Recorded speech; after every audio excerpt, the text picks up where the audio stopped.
dia mengunduh kemudian menyebarkan. Apakah dia tanpa hak atau melawan hukum?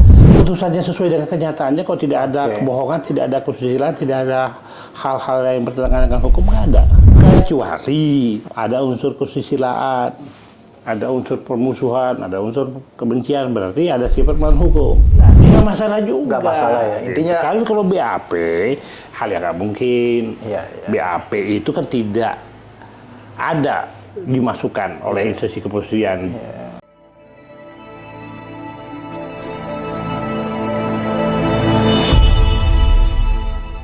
Assalamualaikum warahmatullahi wabarakatuh. Waalaikumsalam warahmatullahi wabarakatuh.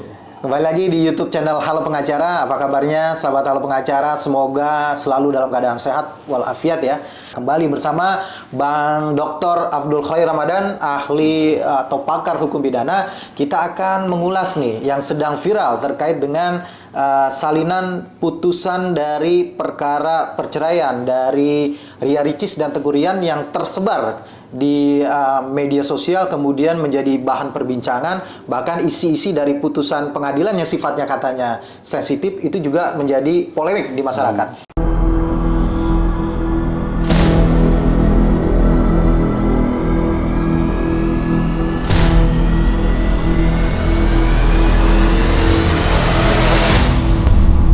Nah, yang jadi pertanyaan sekarang ada, Bang.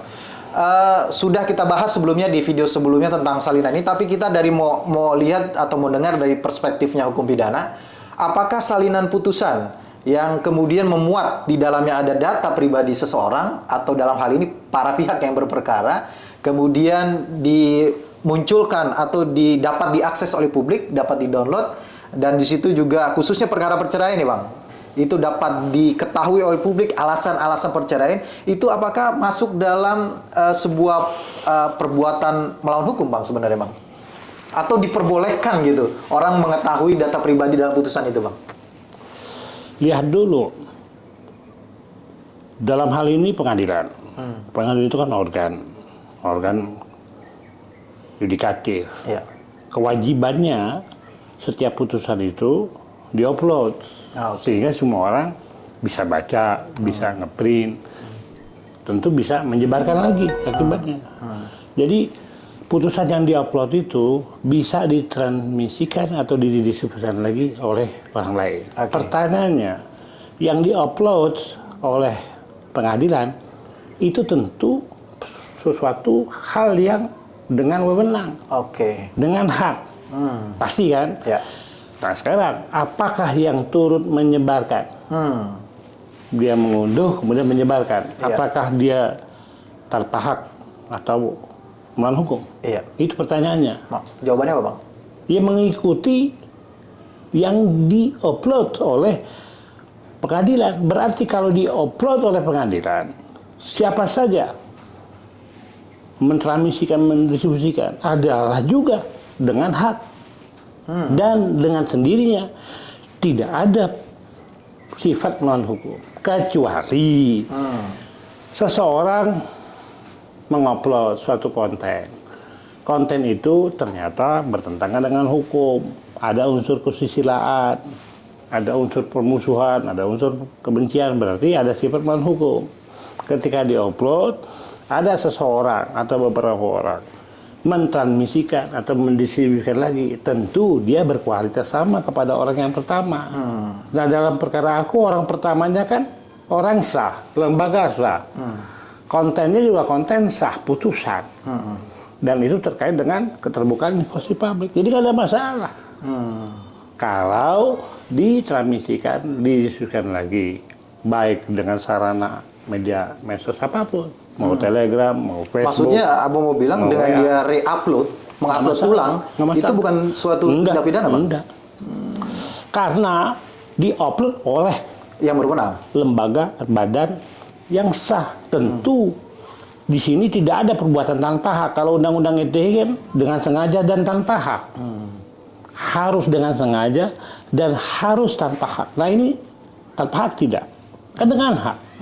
Nah, seseorang yang menyebarluaskannya lagi, apakah itu tanpa hak? Ya dengan hak juga, karena disebarkan hukumnya itu berdasarkan apa yang didapatkan dengan hak juga dari pemerintah dalam hal ini lembaga pengadilan. Nggak ada masalah. Tidak ada persoalan gitu. Nggak ada dong. Artinya kalaupun Anda ngomong dengan saya Iya. begini, ya kan? Saya rekam, Anda tahu rekaman Anda yang tidak berbau konten pidana, saya distribusikan lagi ke orang lain, nggak ada masalah. Karena Anda tahu. Nah, yang namanya pengadilan dia mengupload pasti dia tahu dong. Orang akan membaca, orang akan mengambil dalam apa, mengambil kepentingan apa? Banyak, bikin makalah, bikin skripsi, bikin tesis, bikin disertasi, pasti dikutip, pasti kemudian disebarluaskan juga. Udah pasti diketahui bahwa itu akan tersebar, nggak masalah. Setiap yang tersebar sepanjang dengan hak dan tanpa ada perbuatan melawan hukum dalam ini sifat melawan hukumnya, tentu nggak masalah. kan selain dari Ricis ini juga ada Bang, misalkan dari salah satu pengamat gitu ya, pengamat militer yang ramai juga diberitakan gitu kan, ada sebuah putusan lah kata gitu, ada juga yang menyebutnya sebuah berita acara pemeriksaan, itu kan memuat katakanlah unsur kesusilaannya gitu ya, kemudian tersebar dan kemudian publik menjadi tahu. Apakah itu juga bisa dikatakan tidak ada unsur Lain perbuatan kalau hukum? berita acara pemeriksaan itu internal. Kalau putusan, Kalau putusan itu kan memang wajib orang tahu. berarti kalaupun dia dimuat dalam putusan itu tetap tidak ada pelanggaran Iya hukum kan? ya? Putusan itu dari pihak yudikatif, dari pihak pengadilan yang mengupload. Nah dia mengupload dia dengan wewenang. Nah saya mengambil, kemudian saya unduh, saya sebarkan lagi, nggak masalah. Putusannya sesuai dengan kenyataannya, kok tidak ada kebohongan, tidak ada kesusilaan, tidak ada hal-hal yang bertentangan dengan hukum, nggak ada. Apanya? Tidak masalah. Kecuali abang tadi bilang berita acara pemeriksaan. Kecuali berita acara pemeriksaan. Nah itu berita acara pemeriksaan Tidak itu kan di terbuka internal polisian, dari berita acara pemeriksaan jadi dakwaan. Tapi kalau putusan itu ya memang harus orang tahu. Semua putusan tidak ada larangan kecuali dalam hal-hal tertentu mungkin. Misalkan persidangan tentang anak dia tertutup.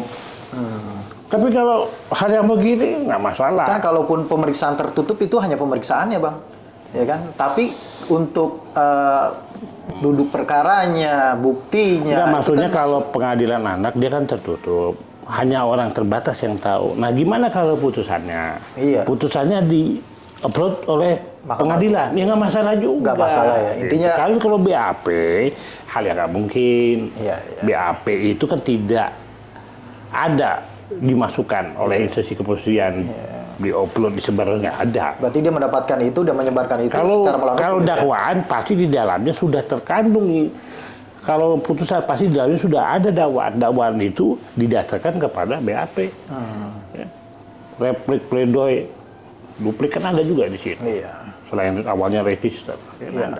Iya. Berarti tidak ada perlindungan hukum terhadap data pribadi di dalam salinan putusan itu ya Bang ya? Enggak, ini nggak ada. Meskipun ya kan kalau Mahkamah Agung kan katanya untuk perkara perceraian itu namanya disamarkan. Meskipun tidak disamarkan namanya itu bukan merupakan pelanggaran hukum gitu Ya ya. kecuali substansinya itu dikurangi atau ditambah. Oh menambah. Tapi kalau apa adanya ya enggak lah. Enggak ya. Tidak ada sifat melawan hukum di situ. Iya iya. Baik, Jack, baik. Menjawab pertanyaan publik ya pemirsa Halo Pengacara berarti ya bahwa kegaduhan yang terjadi bahwa salinan putusan itu katanya sudah diunduh 600 kali kemudian diperbincangkan, itu tidak ada sama sekali pelanggaran terhadap hukumnya, kecuali tadi Abang bilang dari putusan itu kemudian ditambahkan begitu atau dikurangi begitu ya. Ya. Norma hukumnya juga nggak ada. Iya. Apa norma hukumnya yang menyebarluaskan putusan? Nggak ada. Nggak ada ya Bang ya. Cari aja, nggak ada. Kalau nggak ada norma hukumnya masa orang dipidana atau diproses pidana nggak ada. Norma hukumnya nggak ada. Asas legalitas ya Bang ya. Lah Tidak iyalah, ada. ada. Tidak ada Balik pidana ke kalau situ. tidak ada undang-undangnya begitu ya. Hukum itu kan harus konkret, in actu, harus jelas perbuatannya, kejelasan perbuatannya itu diatur oleh undang-undang. Siap. Nah kalau kagak ada, Iya. bisa dipidana semua kita. Baik, makasih Bang Dr. Abdul Khoir atas kesempatannya, atas ulasannya. Terima kasih juga sahabat Halo Pengacara. Semoga bermanfaat ulasan hukum pada kesempatan kali ini. Terima kasih. Jangan lupa subscribe dan nyalakan loncengnya ya dari YouTube channel Hall Pengacara. Terima kasih. Assalamualaikum warahmatullahi wabarakatuh. Waalaikumsalam.